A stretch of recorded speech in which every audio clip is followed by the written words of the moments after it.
നമസ്കാരം. സിനിമയിൽ നിന്നും ഇടവേള എടുത്തതിന് പിന്നിലെ കാരണം വെളിപ്പെടുത്തി ആൻഡ്രിയ ജെർമിയ. ത്വക്കിനെ ബാധിക്കുന്ന അപൂർവ രോഗത്തെ തുടർന്നാണ് കുറച്ചു കാലം കരിയറിൽ നിന്ന് മാറി നിന്നതെന്ന് ആൻഡ്രിയ പറയുന്നു.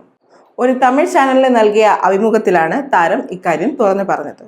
ത്വക്കിനെ ബാധിക്കുന്ന ഓട്ടോ ഇമ്മ്യൂൺ കണ്ടീഷനാണ് പിടിപെട്ടത്. ഇതേ തുടർന്ന് പുരികവും കൺപീലികളും നരയ്ക്കാൻ തുടങ്ങി. എല്ലാ ദിവസവും എഴുന്നേൽക്കുമ്പോൾ പല പാടുകളും ശരീരത്തിൽ കാണപ്പെടാൻ തുടങ്ങിയെന്നും ആൻഡ്രിയ പറയുന്നു. രക്തപരിശോധനയിൽ അസ്വാഭാവികമായി ഒന്നും കണ്ടെത്താൻ കഴിഞ്ഞില്ല. എല്ലാം നോർമലായിരുന്നു. മാനസിക സമ്മർദ്ദം മൂലമാകുമെന്നാണ് ആദ്യം കരുതിയത്. രോഗം കണ്ടുപിടിച്ചതിനെ തുടർന്നാണ് സിനിമയിൽ നിന്ന് ഇടവേള എടുത്തതെന്നും താരം കൂട്ടിച്ചേർത്തു. വട ചെന്നൈ എന്ന ചിത്രത്തിന് തൊട്ടു പിന്നാലെയാണ് രോഗം തിരിച്ചറിയുന്നത്. ഇപ്പോഴും രോഗത്തിന്റെ ഭാഗമായ പാടുകൾ ശരീരത്തിലുണ്ട്. കൺപീലികൾക്ക് വെള്ള നിറമുണ്ട്. അക്യൂപഞ്ചർ എന്ന ചികിത്സാ രീതി തനിക്ക് വളരെയേറെ ഗുണം ചെയ്തുവെന്ന് 2 വർഷത്തോളം അത് തുടർന്നുവെന്നും താരം കൂട്ടിച്ചേർത്തു. രോഗത്തെ വലിയൊരളവിൽ മറികടന്നു. കൺപീലികളിലെ നരയെ മേക്കപ്പ് കൊണ്ട് മറയ്ക്കാനാവും.